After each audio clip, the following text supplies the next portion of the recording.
Sometimes a story is just so fantastical you have to share it, even if it doesn't tie into what you talk about on a regular basis. Now, I gotta preface this by saying the show is not intentionally political. I take neither side of the aisle, though a lot of you are going to believe it. However, if you listen closely, I actually talk about both sides of the aisle. And I'm talking about Bitcoin. And there is a tie in here because every lender in the country a couple of years ago was like, yeah, I saw Bitcoin coming. I bought it, 3 years ago, made a fortune, made a killing off it. Well, did you see the crash coming? Anyways, this is a great story. Have you been following the FTX scandal? It's juicier than Smollett, more scandalous than competitive college women swimming, and more intriguing than Pete Davidson's dating life. Okay, first, FTX is a cryptocurrency exchange that promotes the liquidity and transacting of coins and tokens. FTX allows users to connect their wallet, place trades. So it's like a bank for cryptocurrencies. It's not really regulated. It's not surprising that with a meteoric rise in crypto that we found a bunch of fraudsters occupying this space. So here's where it gets interesting. The exchange founder, his name is Sam Bankman-Fried. Great name, Bankman-Fried. He secretly transferred $10 billion of customers' funds from FTX to Bankman-Fried's trading company, Alameda Research. A large portion of that total has since disappeared, they say. One source puts the amount missing at $1.7 billion.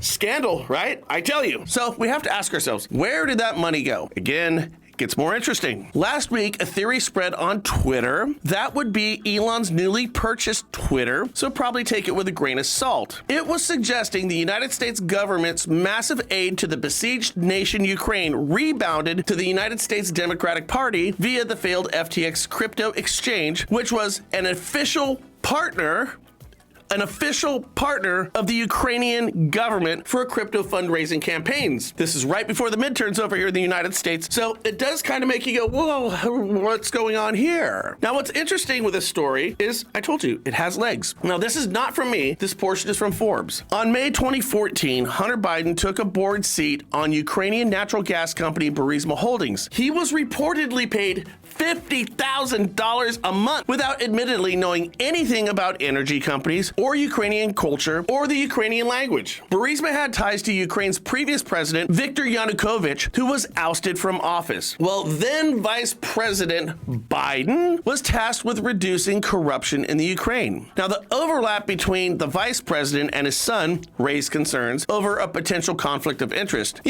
Again, things that make you go, Then in 2016, Joe Biden threatened to withhold $1 billion of U.S. aid to the Ukraine unless the leader fired the country's top prosecutor. His name was Viktor Chokin. Now, here's the video of this crazy quid pro quo with the president over in the Ukraine. And I was supposed to announce that there was another $1 billion loan guarantee. And I had gotten a commitment from Poroshenko and from Yatsenyuk that they would take action against the state prosecutor, and they didn't. So they said they were walking out to press conference. I said, no, we're not going to give you the $1 billion.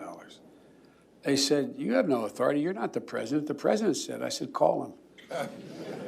I said, I'm telling you, you're not getting the $1 billion.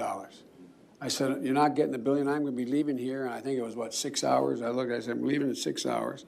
If the prosecutor's not fired, you're not getting the money. Well, son of a bitch.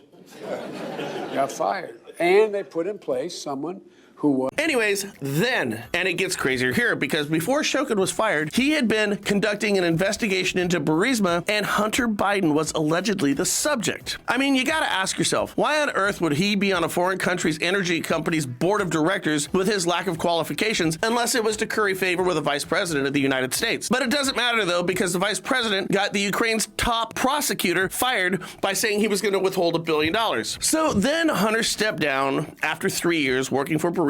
Chokin, he was out of a job. The new prosecutor over there isn't interested in looking into Burisma's corruption, and then Russia invades the Ukraine. Well, guess who's president when this happens? You got it. That would be President Biden. And that's where the story really picks up now. FTX, the Bitcoin exchange company, signs a contract with the Ukrainian government. The U.S. then supports the Ukraine in their fight to the tune of over $18 billion. Then FTX loses their funds, goes bankrupt. Elon's Twitter allows for this crazy tie-in story to run. And as it stands, the owner of the now defunct FTX companies, they're not talking because they're sipping pina coladas on a beach down in the Bahamas with Jimmy Buffett, and they're trying to find a way to get down to Argentina, who has no extradition laws with the United States.